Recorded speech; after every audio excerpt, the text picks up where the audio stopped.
حضرت عمر گزر رہے ہیں، فجر کی نماز کے بعد 2 گلیاں رہ گئی ہیں، آج پورا نہیں ہو سکا آپ کا دورہ جو رات کو نقاب پہن کے 2 گلیاں رہ گئی تو نقاب اوڑھ کے ہی فجر کے بعد نکل گئے۔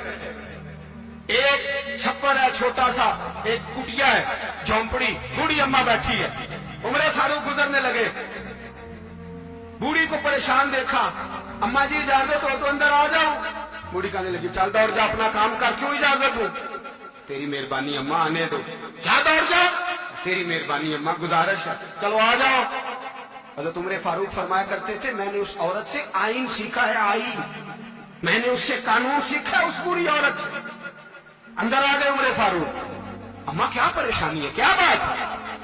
اماں کہنے لگی خامد انتقال کر گیا، اولاد اللہ نے دی کوئی نہیں، میں غریب ہوں، 3 دن سے روٹی نہیں کھائی، 25 دینار کا قرضہ چڑھ گیا ہے، مجھے عمر فاروق سے بڑی شکایت ہے، اس نے میرا حال ہی نہیں پوچھا۔ حضرت عمر کہتے تھے مجھے اس نے دستور اور آئین سکھایا، کہنے لگے شکوہ ہے، عمر آیا ہی نہیں۔ حضرت عمر کہنے لگے اماں عمر کو کیا پتا کہ تو اس حال میں ہے، اماں دستور بیان کرتی ہے، اماں جمہوریت کا اعلان کرتی ہے، کہتی ہے نہیں پتا عمر کو، تو عمر سے کہو چھوڑ دے حکومت، اس کے حوالے کرے جو خبر رکھ سکتا ہے، نہ ادھر ادھر کی تو بات کر، یہ بتا کہ قافلہ کیوں لٹا، مجھے رہزنوں سے غرض نہیں، تیری رہبری کا سوال ہے، عمر سے کہو چھوڑے حکومت، اس کو دے جو پتہ رکھ سکتا ہے۔ حضرت سیدنا نافع فرماتے ہیں جس کے سامنے کسرا اور روم کے بادشاہ کانپا کرتے تھے، میں نے اس عمر کو بوڑھی اماں کے سامنے کانپتے ہوئے دیکھا۔ راشا تاری ہے عمر فاروق کا، دوڑے گئے، 25 دینار لائے، راشن رکھ کے لائے، روٹیاں پکائیں، بوڑھی اماں کو کھلائیں، کہنے لگے اماں 25 دینار لے لے اور چل، غلطی ہو گئی، عمر کو معاف کر دے۔ اماں بول کے کہنے لگی میں نہیں معاف کرتی، میں تو پکا پھالوں، بس گرنے والی ہوں، ایک دفعہ قبر میں جا لینے دے، میرے رسول آئیں گے تو میں عمر کی شکایت کروں۔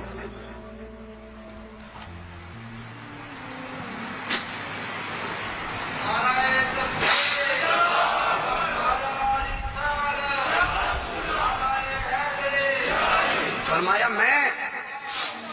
میں شکایت کروں گی محبوب پاک سے اور عرض کروں گی حضور اس سے پوچھ، اس کو نگران بنایا گیا، اس نے مجھے بیوہ لوارث کی خبر ہی نہیں لی، یہ ہے آئین اسلام، یہ ہے دستور مصطفیٰ کریم صلی اللہ علیہ وسلم۔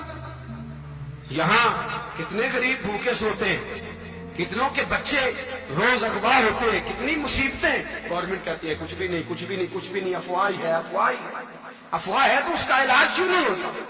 آپ میدان میں سرے عام آ کے اس کا اعلان کیوں نہیں کرتے؟ جاگیے اور سنیے میری بات۔ حضرت سیدنا فاروق اعظم نے 25 دینار دیے، پھر اس اماں کو کھانا دیا، کوئی برادری نہیں اس اماں کی، کوئی ووٹ بینک نہیں، کوئی یہ اماں کسی بڑی برادری کی نہیں جس کا 2 لاکھ ووٹ ہو۔ امیر المومنین ہو کے عمر فاروق اماں کے قدموں میں بیٹھ گئے، کہنے لگے اماں عمر کمزور ہے، حضور کا سامنا نہیں کر سکتا، تیری مہربانی نبی پاک کے سامنے شکایت نہ کرتا۔ اماں کہنے لگی چل میں تیری خاطر معاف کر دیتی، جا تو مجھے کسی اچھی ماں کا بیٹا لگتا ہے، جا تیری خاطر۔ کہنے لگے چل پھر مجھے لکھ کے دے، کہنے لگی میں تو ان پڑھ ہوں، تو لکھ دے میں دستخط کر دے۔ حضرت عمر نے لکھا، ایک بوڑھی اماں کو شکایت تھی خطاب کے بیٹے عمر سے، اور پھر وہ معاف ہو گئی۔ اماں کہتی ہے میں نے اللہ کی رضا کے لیے معاف، یہ دستخط کر دو۔ اماں کے آگے کیا تو حضرت علی آ گئے، حضرت عبداللہ ابن مسعود آ گئے، کہنے لگے عمر یہاں پھر رہے ہو، میں سارے مدینے میں ڈھونڈ رہا تھا۔ اماں اٹھ کے کھڑی ہو گئی، ہائے میں مر گئی، یہ عمر تھا، یہ میں نے کیا کیا؟ حضرت عمر کہنے لگے اماں نہ، اپنے وعدے پہ قائم رہ، تو نے جو کہا تھا اس پہ قائم رہ، ہمیں تو بتایا گیا تھا یہ والا نظام پاکستان میں آئے گا، یہ کہا تھا قائد اعظم نے، یہ رنگ ملے گا تمہیں۔ کہا ماں تو وعدے پہ قائم ہے، لکھ کے دے۔ لکھا، اماں نے سائن کیے، پھر حضرت علی سے کہنے لگے بطور گواہ آپ بھی سائن کر دو، پھر عبداللہ ابن مسعود سے کہنے لگے آپ بھی سائن کر دو۔